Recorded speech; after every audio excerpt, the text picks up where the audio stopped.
నమస్తే, welcome to జిల్లా dairy. నేను మురళి. ముందుగా హెడ్లైన్స్ చూద్దాం. బీఆర్ఎస్ కంటే బీజేపీ అత్యంత ప్రమాదకరం. మతతత్వ రాజకీయాలతో దేశాన్ని అధోగతి పాలు చేస్తుందన్న కూనంనేని. ఉద్యోగాలు పెంచి నోటిఫికేషన్లు ఇస్తామని అధికారంలోకి వచ్చారు. గ్రూప్ 1 పరీక్షలు నెల రోజులు వాయిదా వేయాలన్న ఆర్ కృష్ణయ్య.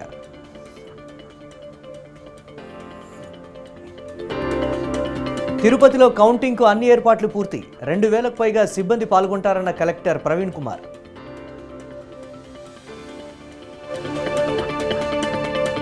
ఏపీలో గెలుపోటములపై జోరుగా పందాలు. మంత్రాలయంలో సవాళ్లు, ప్రతి సవాళ్లతో బెట్టింగ్లు.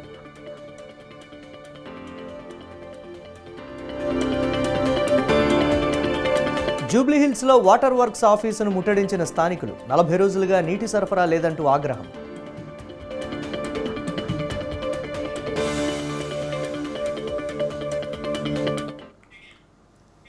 బీఆర్ఎస్ పార్టీ కంటే బీజేపీ అత్యంత ప్రమాదకరమని కొత్తగూడెం ఎమ్మెల్యే కూనంనేని సాంబశివరావు ఆగ్రహం వ్యక్తం చేశారు. బీజేపీ మతతత్వ రాజకీయాలు చేస్తూ దేశాన్ని అధోగతి పాలు చేస్తోందని మండిపడ్డారు. పెద్దపల్లి జిల్లా గోదావరి ఖనిలో ఏఐటీయూసీ అనుబంధ సింగరేణి క్యాలరీస్ వర్కర్స్ యూనియన్ కేంద్ర కౌన్సిల్ సమావేశంలో ఆయన ముఖ్య అతిథిగా మాట్లాడారు. ప్రజాస్వామ్యానికి బీజేపీ విఘాతమని, దేవుడి పేరుతో రాజకీయాలు చేస్తోందని కూనంనేని విమర్శించారు. 9 ఏళ్ల బీఆర్ఎస్ పాలనలో సింగరేణి సంస్థను దోపిడీకి గురిచేశారన్నారు. కార్మికులకు కనీస సౌకర్యాలు కల్పించలేదని ఆరోపించారు. ఉత్పత్తి ధ్యేయంగా సింగరేణి యాజమాన్యం వెట్టి చాకరీ చేయించిందన్నారు. సాధించుకున్న తెలంగాణ కొరకు ఎంతమంది బలిదానాలు చేశారు, వారి ఆశలు ఆకాంక్షలు ఈ 10 ఏళ్ల కాలంలో నెరవేరాయా, ఇవన్నీ కూడా చర్చలకు వచ్చినాయి. ప్రజలు తీర్పు ఇచ్చారు. ఇంకా లోతుగా చర్చ జరగాలి. ఎందువల్లంటే ఇప్పుడున్నటువంటి ఉత్సాహం వేరు, బాధ్యత వేరు. ఈ బాధ్యతలో ఈ కొత్త ప్రభుత్వం విజయవంతం కావాలని చెప్పి నేను మీ ద్వారా కోరుతా ఉన్నాను. అసలు ఇవాళ తెలంగాణ ధనిక రాష్ట్రమా, పేద రాష్ట్రమా, అప్పుల రాష్ట్రమా అర్థం కావట్లేదు. వాస్తవంగా లోతుకెళ్ళి విశ్లేషణల గణాంకాల్లోకి వెళితే ఇది పేద రాష్ట్రంగా కనపడతా ఉంది, ధనిక రాష్ట్రంగా లేదు. ఆస్తులు ఉండొచ్చు, కానీ ఆస్తులు ఫలితానికి అక్కరకు రాని ఆస్తులని సాధించుకున్న. జూన్ 9న జరిగే గ్రూప్ 1 పరీక్షలు వాయిదా వేయాలని బీసీ సంక్షేమ సంఘం అధ్యక్షుడు ఆర్ కృష్ణయ్య డిమాండ్ చేశారు. నిరుద్యోగ సంఘాల నాయకులు, నిరుద్యోగులతో కలిసి బషీర్బాగ్లో ఆర్ కృష్ణయ్య, నిరుద్యోగ జేఏసీ చైర్మన్ నీలం వెంకటేష్ మీడియా సమావేశం నిర్వహించారు. సీఎం రేవంత్ రెడ్డి ఉద్యోగాలు పెంచి నోటిఫికేషన్లు ఇస్తామని అధికారంలోకి వచ్చారన్నారు. గ్రూప్ 1 పరీక్షలు నెల రోజులు వాయిదా వేయకుంటే ప్రజాప్రతినిధులను ఎక్కడికక్కడ అడ్డుకుంటామని హెచ్చరించారు. ఇప్పటికే ప్రభుత్వం పాలన అసమర్థంగా ఉందని, ప్రభుత్వ కార్యాలయాల్లో ఉద్యోగులు లేక పరిపాలన స్తంభించిందన్నారు.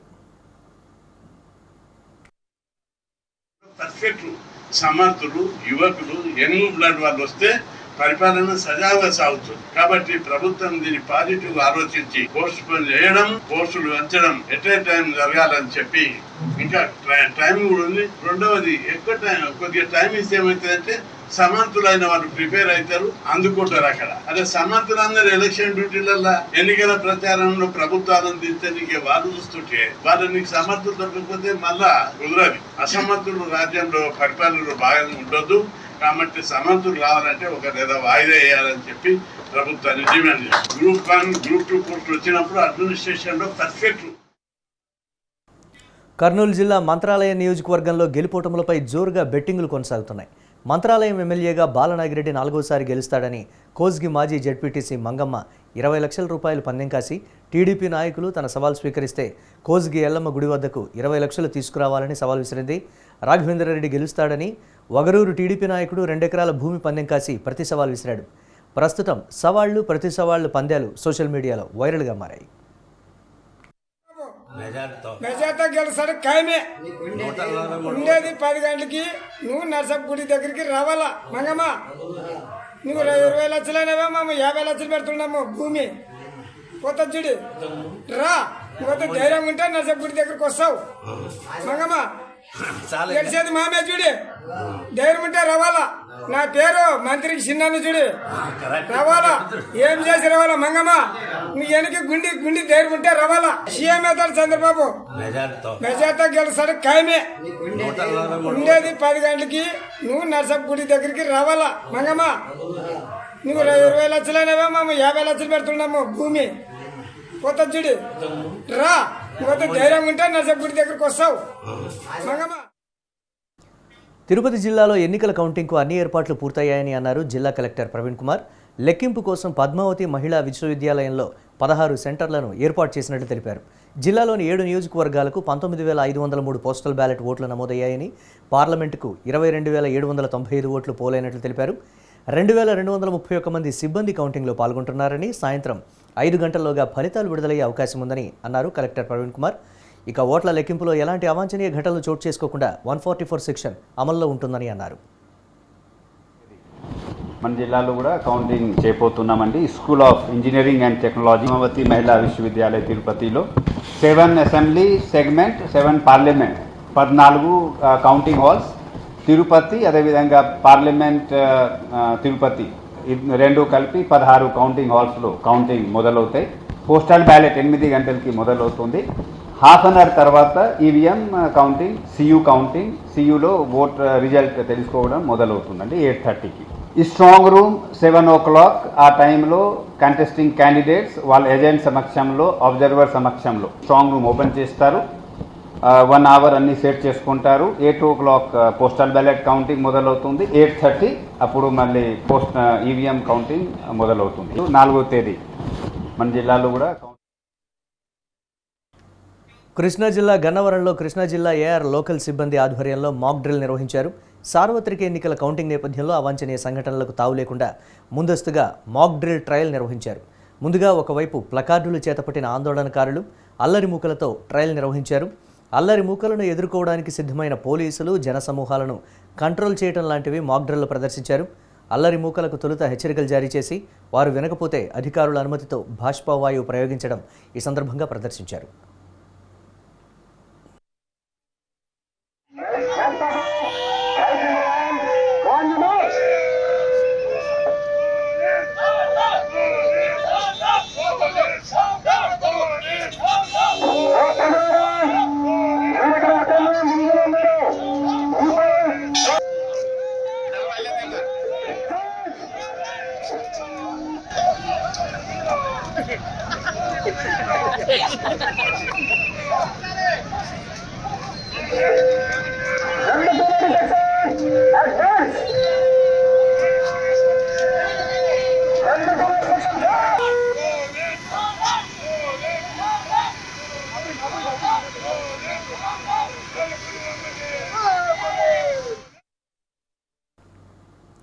ఎర్రగడ్డలోని వాటర్ వర్క్స్ సబ్ డివిజన్ కార్యాలయాన్ని జూబ్లీహిల్స్ నియోజకవర్గంలోని పలు ప్రాంతాల వాసులు ముట్టడించారు. ప్రజల గొంతు ఎండిపోతూ ఉంటే నీటిని ఎక్కువ ధరకు అమ్ముకుంటారా అని అధికారులను వారు నిలదీశారు.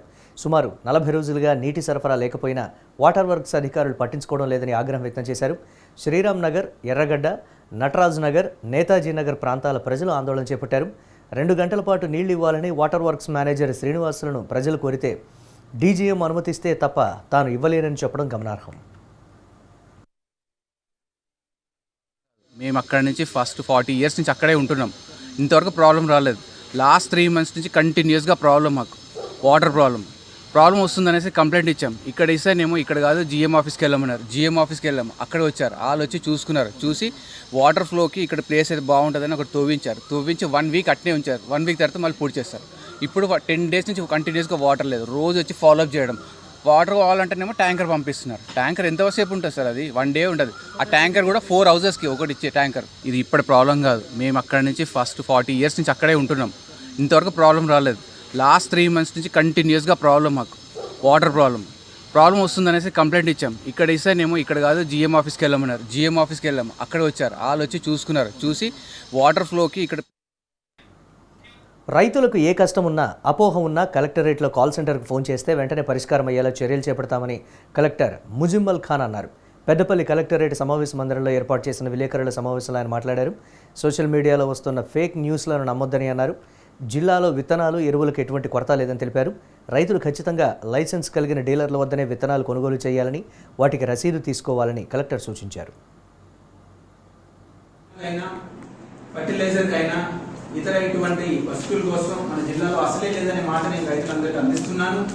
ఎక్కడ కానీ షార్ట్ టర్మ్ సప్లై షార్టేజ్ ఉండదు. అంటే ఒక రోజు 2 రోజులు ఆ సప్లై రాక, ట్రాన్స్పోర్ట్ రాక, నేను అన్నట్టు అకాల వర్షాల వల్ల. కానీ మేము 2-3 రోజుల లోపల జిల్లాలో అవసరం ఉన్న వస్తువులన్నీ ఆల్రెడీ స్టేషన్ చేసి ఉన్నాయి. దానికన్నా 50% సర్ప్లస్ కూడా మేము 3-4 రోజుల్లో స్టేషన్ చేస్తామనే నమ్మకం మీ అందరికీ కల్పిస్తున్నాను. లైసెన్స్ డీలర్స్ దగ్గరే, లైసెన్స్డ్ షాప్స్ దగ్గరే కొనుగోలు చేయమని విజ్ఞప్తి చేస్తున్నాం. లైసెన్స్ డీలర్స్ పైన మా నిఘా ఉంటుంది. లైసెన్స్ డీలర్స్ మేము కొంచెం కండిషన్స్ పెట్టి మేము క్లాజ్ లో లైసెన్స్ ఇస్తాం కాబట్టి ఆ డీలర్స్ ని మీరు హనుమకొండ జిల్లా ఎనుమాముల వ్యవసాయ మార్కెట్కు లోక్సభ ఎలక్షన్ కౌంటింగ్ సందర్భంగా శనివారం నుంచి గురువారం వరకు 6 రోజులు సెలవు ప్రకటించారు.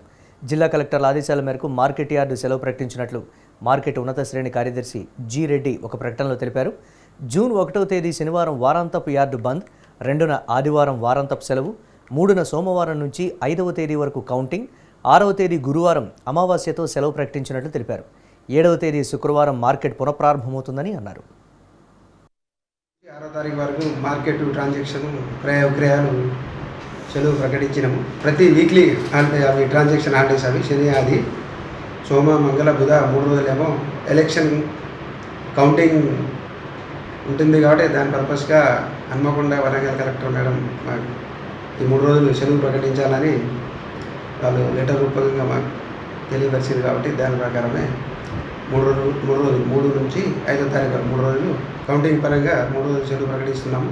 మరియు 6వ తారీఖు మార్కెట్ యార్డ్ అమావాస్య రోజు ట్రాన్సాక్షన్ ఉంటుంది. కాబట్టి అది రోజు కూడా సెలవు ప్రకటించడం జరిగింది. రీఓపెనింగ్ మళ్ళీ 7వ తారీఖు నాడు. పాలస్తీనా ప్రజల పోరాటాలకు సంఘీభావంగా వామపక్షాలు, వామపక్ష విద్యార్థి యువజన సంఘాల ఆధ్వర్యంలో హైదరాబాద్లో నిరసన చేపట్టారు. పాలస్తీనాపై ఇజ్రాయెల్ యుద్ధాన్ని వ్యతిరేకిస్తూ శాంతి నెలకొల్పాలని కోరుతూ ఆర్టీసీ క్రాస్ రోడ్లో వారు ఆందోళనకు దిగారు. పాలస్తీనాపై రఫా నగరంలో ఇజ్రాయెల్ దాడిని, దమనకాండను తక్షణమే ఆపాలని పీడీఎస్యూ నేత నాగేశ్వరరావు డిమాండ్ చేశారు. మోదీ ప్రభుత్వం తక్షణమే ఇజ్రాయెల్కు ఆయుధాల ఎగుమతిని నిలిపివేయాలన్నారు. స్వతంత్ర పాలస్తీనా కోసం చర్చలు జరపాలని, ఐక్యరాజ్య సమితి జోక్యం చేసుకుని 2 దేశాల్లో శాంతికి కృషి చేయాలని వామపక్షాలు కోరాయి. మోడీ గారు ఈరోజు ఇజ్రాయెల్ కు మద్దతు నిలవడం అనేటువంటిది మంచిది కాదని చెప్పేసి ప్రజాస్వామ్యాన్ని రక్షించాల్సినటువంటి పెద్దల పాత్ర పోషించాల్సినటువంటి భారతదేశ ప్రభుత్వం తక్షణమే ఇజ్రాయెల్ యుద్ధ వాతావరణం నిలిపేసేటువంటి విధంగా పాలస్తీనా ప్రజలకు అండగా ఉండాలని చెప్పేసి పీడీఎస్ గా డిమాండ్ చేయడం జరుగుతా ఉంది. అమెరికా దాని అనునాయకంగా ఉన్నటువంటి ఇజ్రాయెల్ వాళ్ళిద్దరు సంయుక్తంగా పాలస్తీనా పైన, గాజా పైన, రఫా నగరం మీద చేస్తున్న దాడులకి నిరసనగా ఈరోజు ప్రపంచ ప్రజలందరూ ముందుకు రావాలని, అమెరికాలో యుద్ధోన్మాదం ఏదైతే ఉందో దానికి వ్యతిరేకంగా అమెరికాలో ఉన్నటువంటి యూనివర్సిటీ విద్యార్థులు కూడా ఈ రోజు పెద్ద ఎత్తున ఆందోళన చేస్తున్న నేపథ్యం ఉంది. ప్రజాస్వామ్యానికి పెద్దన్నగా అని చెప్పుకుంటున్న అమెరికా ఈరోజు వ్యవహరిస్తున్న తీరు అనేది ఏదైతే ఉందో యుద్ధాన్ని ప్రోత్సహించే విధంగా ఉంది. దీన్ని మేము అందరం వ్యతిరేకిస్తా ఉన్నాం. ఇజ్రాయెల్ దేశం అనేది కృత్రిమంగా ఏర్పడేటువంటి దేశం. అలాంటిది పక్కనే ఉన్నటువంటి పాలస్తీనా మీద వాళ్ళు యుద్ధం చేయటం అంటే అమానవీయమైనటువంటి చర్య. ఇప్పటికైనా లక్షలాది మందిని కొత్తగా పెట్టుకున్నటువంటి ఇజ్రాయెల్ తక్షణమే యుద్ధాన్ని ఆపాలని, వారికి మద్దతునిస్తున్న భారత ప్రభుత్వం వెనుకకు తగ్గాలని, అమెరికా చేస్తున్నటువంటి దురాఘాతాలను కరోనా పరిస్థితుల్లో ఆక్సిజన్ కొరత ఎంతోమంది ప్రాణాలు బలి తీసుకుంది. మహమ్మారి విపత్కర పరిస్థితుల దృష్ట్యా వరంగల్ జిల్లా వర్ధనపేటలో ఆక్సిజన్ అందుబాటులో ఉండాలనే ఉద్దేశంతో ఆక్సిజన్ ప్లాంట్ని ఏర్పాటు చేశారు. అయితే అది ప్రారంభానికి నోచుకోకపోవడంతో కేవలం అలంకారప్రాయంగా మారింది. సుమారు 50 లక్షల రూపాయల ఖర్చుతో 1.5 ఏళ్ల క్రితం ఏర్పాటు చేసిన ఆక్సిజన్ ప్లాంట్ ప్రభుత్వ సామాజిక ఆరోగ్య కేంద్రం ఆవరణలో మూలన పడి ఉండటంపై జనం మండిపడుతున్నారు. ప్లాంట్కు అవసరమైన విద్యుత్తును అందిస్తే ఆక్సిజన్ ప్లాంట్ అందుబాటులోకి వస్తుందని, అందుకు సంబంధించిన నిధుల కోసం పై అధికారులతో మాట్లాడామని తెలిపారు వైద్యాధికారి నరసింహస్వామి.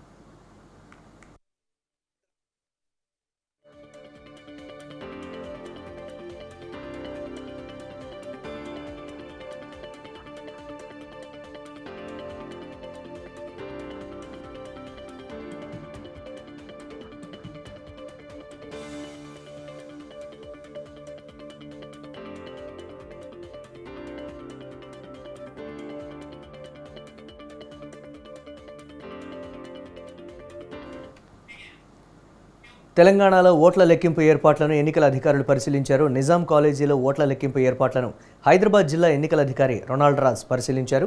హైదరాబాద్లో 13 ప్రాంతాల్లో 16 హాల్స్లో ఓట్ల లెక్కింపు జరగనుందని, 3 చోట్ల పోస్టల్ బ్యాలెట్ ఓట్ల లెక్కింపు ఉందని తెలిపారు.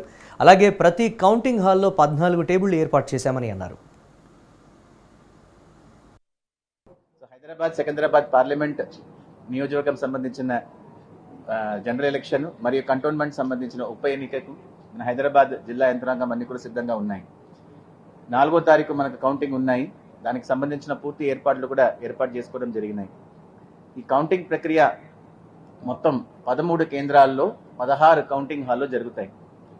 మనకు 7 హైదరాబాద్ పార్లమెంట్ నియోజకవర్గం సంబంధించినవి, 7 సికింద్రాబాద్ పార్లమెంట్ నియోజకవర్గం సంబంధించినవి, 1 కంటోన్మెంట్ ఉప ఎన్నిక మరియు మల్కాజ్గిరి పార్లమెంట్ సెగ్మెంట్ సంబంధించి కంటోన్మెంట్కి సంబంధించిన జనరల్ ఎలక్షన్స్ మొత్తం 16 కౌంటింగ్ హాల్స్ హైదరాబాద్ జిల్లాలో ఏర్పాటు చేసుకున్నాము.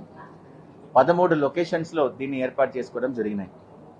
దీనికి సంబంధించిన పోలీస్ సెక్యూరిటీ కానీ, అంటే మనకు మొత్తం 3 టైర్ సెక్యూరిటీ. హన్మకొండ జిల్లాలో విద్యార్థి సంఘం నాయకులు ఆందోళనకు దిగారు. తెలంగాణ చిహ్నంలో నుండి కాకతీయ కళాతోరణం, చార్మినార్ తీసివేయడంపై బీఆర్ఎస్యు విద్యార్థి సంఘం కాకతీయ యూనివర్సిటీ గేట్ ముందు ఆందోళన చేపట్టారు. సీఎం రేవంత్ రెడ్డికి వ్యతిరేకంగా నినాదాలు చేశారు. రేవంత్ రెడ్డి దిష్టిబొమ్మను దగ్ధం చేస్తూ ఉండగా పోలీసులు అడ్డుకొని విద్యార్థులను అరెస్టు చేశారు. ప్రభుత్వ అధికారిక లోగో నుండి కాకతీయుల కళాతోరణాలు తొలగిస్తామని చెప్పేసి ఏదైతే రేవంత్ రెడ్డి సర్కార్ తీసుకున్నటువంటి నిర్ణయాన్ని పూర్తిగా కాకతీయ యూనివర్సిటీ పక్షాన మేము ఖండిస్తా ఉన్నాము. కాకతీయుల యొక్క పాలన అనేది జనరంజక పాలనకు, అదేవిధంగా ప్రజాస్వామ్య పాలనకు నిలువుటద్దంగా ఉన్నటువంటి కాకతీయుల యొక్క కళాతోరణాన్ని ఈరోజు మనం తొలగించడం అనేది తెలంగాణ అస్తిత్వం మీద మీరు దెబ్బ కొట్టినట్టే అని చెప్పేసి గుర్తుపెట్టుకోవాలనేటువంటి విషయాన్ని రేవంత్ రెడ్డి సర్కార్కు మరొకసారి గుర్తు చేస్తూ, ఇప్పటికైనా కూడా వరంగల్ జిల్లా ఉమ్మడి జిల్లా ప్రజాప్రతినిధులు, అదేవిధంగా వరంగల్ జిల్లా మంత్రులు ఈ యొక్క విషయాన్ని మీరు పూర్తిగా ఖండించి మీ యొక్క రేవంత్ రెడ్డితోటి మరొకసారి చర్చించి ఆ యొక్క అధికారిక లోగోలో కాకతీయ యొక్క కళాతోరణాన్ని ఉంచేటువంటి విధంగా మీరు చర్యలు తీసుకోలేని పక్షంలో మిమ్మల్ని వరంగల్ ఉమ్మడి జిల్లా వ్యాప్తంగా కూడా ఎక్కడ కూడా తిరగనివ్వమనేటువంటి మన విషయాన్ని హెచ్చరిస్తా ఉన్నాము. ఈరోజు తెలంగాణ ప్రభుత్వ అధికారిక లోగో నుండి కాకతీయుల ఆదిలాబాద్లో పత్తి విత్తనాల కోసం చేస్తున్న రైతుల ఆందోళనలకు ప్రభుత్వం స్పందించింది. డిమాండ్ ఉన్న రాశి 659 విత్తనాలను రైతులకు అందించేందుకు ప్రత్యేక దృష్టి సారించింది. తమిళనాడు నుంచి 80,000 రాశి ప్యాకెట్లను ప్రభుత్వం దిగుమతి చేయనుంది. ఆదిలాబాద్ పట్టణంతో పాటు మండలాల్లోనూ పంపిణీకి వ్యవసాయ శాఖ సిద్ధమైంది. విత్తనాల పంపిణీని మండలాల్లో వ్యవసాయ అధికారులు పర్యవేక్షించనున్నారు. రైతులు ఆందోళన చెందవద్దని భరోసా ఇచ్చారు జిల్లా అధికారులు. మరికొన్ని రోజుల్లోనే అందరికీ విత్తనాలు అందిస్తామని వ్యవసాయ శాఖ అధికారులు చెప్పారు. ఆదేశాల మేరకు మనం ప్రతి ఒక్క ఫర్టిలైజర్ అండ్ సీడ్ షాప్ సంబంధించిన ఏవైతే గోడౌన్ ఉందో ఆ గోడౌన్లో మన revenue person and police person ఇద్దరు పెట్టడం జరిగింది. షిఫ్ట్ వారీగా వారు ఇక్కడ అందుబాటులో ఉంటున్నారు. ఇది ఎందుకు పెట్టడం జరిగింది అంటే మన దగ్గర ఉన్న స్టాక్ మన రైతులకి ఖచ్చితంగా చేరాలి. ఎక్కడైనా డైవర్జన్ కానీ హోల్డింగ్ కానీ బ్లాక్ మార్కెటింగ్ జరగకూడదు. వీటి సంబంధించిన ప్రభుత్వం నుంచి ఆదేశాలు ఉన్నాయి. దానికి నిన్నటి నుంచి ఇప్పుడు మనం ఇంకొక 10-15 డేస్ ఎప్పటి వరకు ఈ కాటన్ సీడ్ సేల్ ఉంటాయి అప్పటి వరకు వాళ్ళు ఖచ్చితంగా అందుబాటులో ఉంటారు. ముఖ్యంగా మన జిల్లాలో కావాల్సిన అన్ని రకాలు 55 కంపెనీ సంబంధించిన 128 రకాలు 14,40,000 ప్యాకెట్లు ఆల్రెడీ అందుబాటులో ఉన్నాయి. 4 లక్షల ప్యాకెట్ రైతులు ఆల్రెడీ కొన్నారు. ఇంకా 6,40,000 ప్యాకెట్స్ కూడా కొంటున్నారు. ప్రభుత్వం ఆదేశాల మేరకు మనం ప్రతి ఒక్క ఫర్టిలైజర్ అండ్ సీడ్ షాప్ సంబంధించిన ఏవైతే గోడౌన్ ఉందో ఆ గోడౌన్లో మన revenue person and police person ఇద్దరు పెట్టడం జరిగింది. షిఫ్ట్ వారీగా వారు. మేడ్చల్ జిల్లా కీసర పోలీస్ స్టేషన్ పరిధిలోని ఔటర్ రింగ్ రోడ్డుపై నుండి లారీ పల్టీ కొట్టింది. అయితే ఈ ప్రమాదంలో లారీ డ్రైవర్ సచిన్ ప్రాణాలకు ప్రమాదం లేకుండా సురక్షితంగా బయటపడ్డాడు. రాంపల్లి దాయర శివారులో ఔటర్ రింగ్ రోడ్డుపై నుండి లారీ పల్టీ కొట్టింది.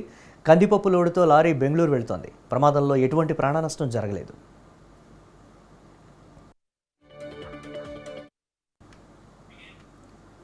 హైదరాబాద్ శివారు నాగోలు పోలీస్ స్టేషన్ పరిధిలో చైన్ స్నాచింగ్ జరిగింది. మర్రిపల్లి గ్రామంలో ఇంటి ముందు తులసి మొక్కకు గడ్డం కౌసల్య అనే 85 ఏళ్ల వృద్ధురాలు పూజ చేస్తున్న సమయంలో దొంగలు ఆమె చైన్ లాక్కెళ్లారు. ఇద్దరు బైక్పై వచ్చి రెంట్కు ఇల్లు దొరుకుతుందా అని అడిగి ఆమె మెడలో నుంచి 5 తులాల బంగారు గొలుసును లాక్కెళ్లారని పోలీసులు తెలిపారు. ఘటనా స్థలానికి చేరుకున్న నాగోల్ పోలీసులు సీసీ ఫుటేజ్ను పరిశీలించి కేసు నమోదు చేసి దర్యాప్తు చేపట్టారు.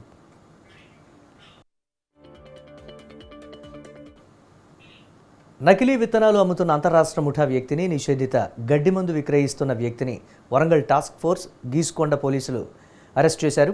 మరో 2 నిందితులు పరారీలో ఉన్నారని పోలీసులు తెలిపారు. కోడూరి శ్రీనివాసరావు, మెంతుల రాజేష్ను పోలీసులు అరెస్టు చేశారు. ఈ 2 సంఘటనల్లో పోలీసులు సుమారు 10 లక్షల విలువైన 310 కిలోల నకిలీ పత్తి విత్తనాలు, 2 సెల్ ఫోన్లు, 1,10,000 రూపాయల విలువైన 122 లీటర్ల గడ్డి మందును స్వాధీనం చేసుకున్నారు. ఈ అరెస్టుకు సంబంధించిన వివరాలను వరంగల్ పోలీస్ కమిషనర్ అంబర్ కిషోర్ ఝా వివరించారు. టాస్క్ ఫోర్స్ ద్వారా నకిలీ విత్తనాలు ఆల్మోస్ట్ 3 క్వింటల్ వరకు సీజ్ చేయడం జరిగింది. కాటన్ సీడ్స్ మీరు చూసుకోవచ్చు. ఈ కాటన్ సీడ్స్ ఏపీ నుంచి మనకు వచ్చేవాళ్ళు సీజర్ చేయడం జరిగింది. 2 మనిషికి పట్టుకోవడం కూడా జరిగింది. ఆ విధంగానే గ్లైఫోసెట్ ఈ 120 లీటర్స్ ది ప్రొహిబిటెడ్ ఐటమ్ ఉంది, అది కూడా పట్టుకోవడం జరిగింది. మా టీం మీ అందరితో రిక్వెస్ట్ చేస్తున్నాము, మనము ఇక్కడ కూడా ఈ ఇన్ఫర్మేషన్ పబ్లిక్ దగ్గర ఉంటే నకిలీ విత్తనాల గురించి మాకు షేర్ చేయండి తప్పకుండా. ఇవి జిల్లా డైరీ అప్డేట్స్. కీప్ వాచింగ్ స్వతంత్ర.